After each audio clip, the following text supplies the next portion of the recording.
terribly hazardous spiral of regressions, the sort of thing one had to be careful of in Victoria Jail. Men went mad there. "If you think like a prisoner," said Lorenzo, "you are a prisoner for life." "Not me," said Annie Doultry.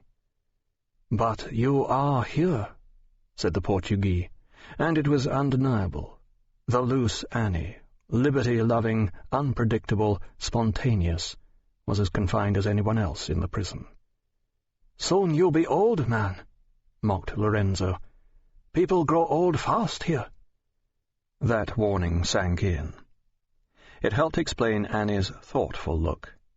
Once in prison was once too often. Annie Doultry had had little time to ask himself, where are you in life? Are you going to be a jailbird, or are you going to be your own man? He had taken that latter hope for granted, but he was too old to be lingering. You could say that it was prison that turned him into a full-blooded fatalist, and made him dangerous. The grown man himself had a nose bent a little to the left. This is what he had written in pencil under March 1st, his yesterday. "They say follow your nose. If I followed mine, I guess I would be a Bolshie. But mine is a nose that knows who is boss." There, his own words hint at it.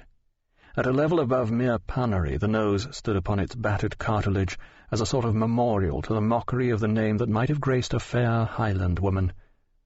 "Annie Doultry rhymes with poultry," he repeated a number of times, testing his ear-plugs of candle wax as he screwed them in. Nothing wrong with the ears, their lobes pendulous in the style that indicated wisdom according to the Chinese, but the main organs compactly fitted beneath the hinges of a lantern jaw, notorious for its insensitivity. "A face to sink 1,000 ships," said Annie sonorously, as a final trial, and with the satisfaction of one who could no longer hear himself except as cello notes in his own bones. To turn from the inner life of the man to his three-dimensional situation. The lower bunk of a cell in D block, 7 feet by 5, with the usual grim appurtenances, shit-pail and ignoble window, glassless but thickly barred, its sill over 5 feet from the concrete floor, making it fiendishly difficult for a Chinese to see out.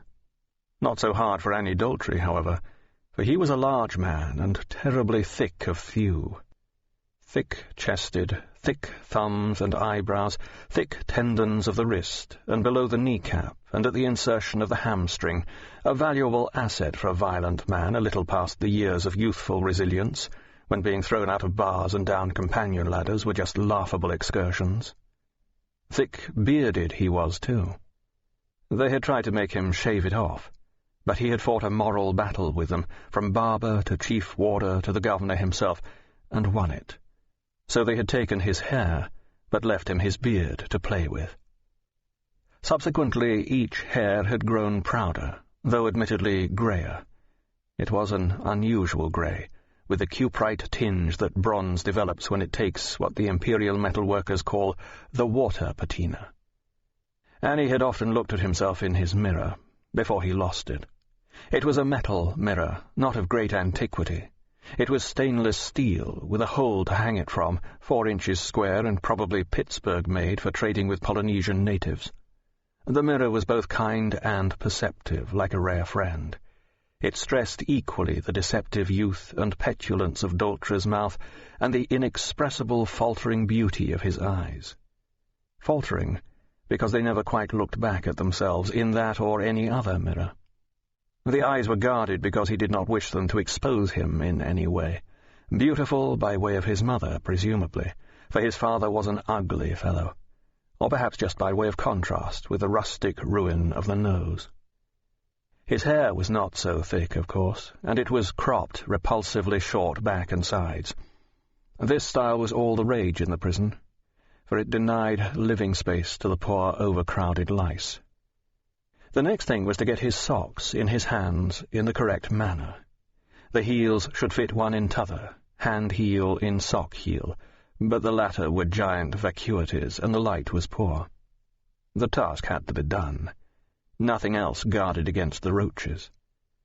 The Portuguese was moaning, which meant that he was asleep. No earplug was proof against that sound. "He is in the fearful presence of a Jesuitical dream," said Annie softly. He wished he could write this down in his school book, but the socks made it impossible. Or perhaps he is praying. Damnation was what the man wished to avoid at all costs. He had told Annie so. But what made his moans all the more impressive was their coincidental harmonic precision with a Chinese type of moan, straight from the throat in E-flat, and out through a mouth agape, and then the open window of the hospital ward. This pit of suffering was on the ground floor of A block, just across the alley. The one who moaned had been flogged 2 or 3 days ago. His wounds were ulcerating, and so on. But it must be made clear that the problem for Annie was not emotional or spiritual. It was a sleeping problem, for the buildings were all crammed together, and the acoustics were excellent. Annie lay back with the socks on his hands. On the great hairy pampas of his chest stood a ravaged tea-mug, its blue enamel all mottled with dark perfusions like aging internal bruises promising worse to come. Yet Annie treasured it, for it was his one remaining possession inside this tomb of a prison. The other things, the lighter without a flint, the metal mirror, the brass buckle with a camel's head, he had gambled away at the roach races. Besides, Annie liked his tea, and Corporal Strachan, retired, chief warder of D Block, would slip him an extra in this mug, Annie's own.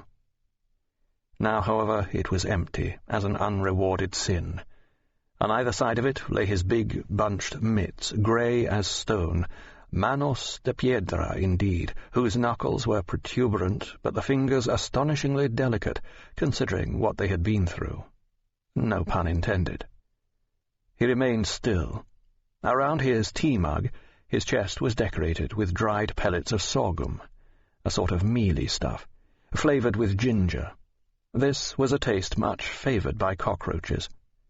His broad belly carried a trail of these pellets past his navel, via the folds of his filthy canvas pants down to his bare feet. The big toes rested with a look of weary dignity on the rusted bedstead. Along it was laid an enticing line of roach bait, like the fuse to a keg of TNT. Annie Doultry was lying in wait for his prey with all the punctilious preparation of a hunter of tigers or of leopards, using his own person in lieu of the tethered goat. For this was the essential feature of his plan, his personal attractiveness to the animals in question.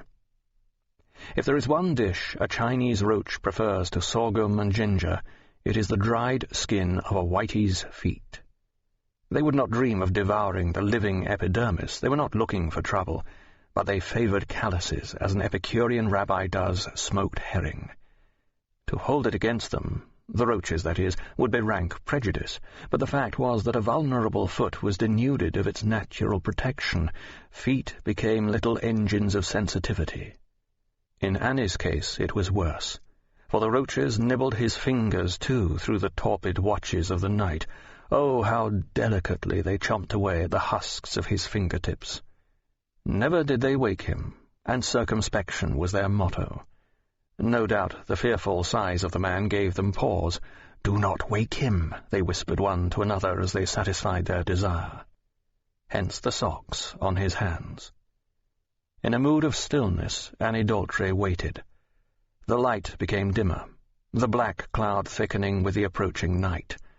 Under the black cloud, the prison. Doultry's cell was no different in shape or size from the other 312, but in status it was one of a select few, like an ancient and appalling Russian railway carriage with first class all in gold letters on its side. The top-floor view included the top strata of Victoria Peak and the governor's summer residence. Its Union Jack waited in the moist atmosphere like a proud dishcloth.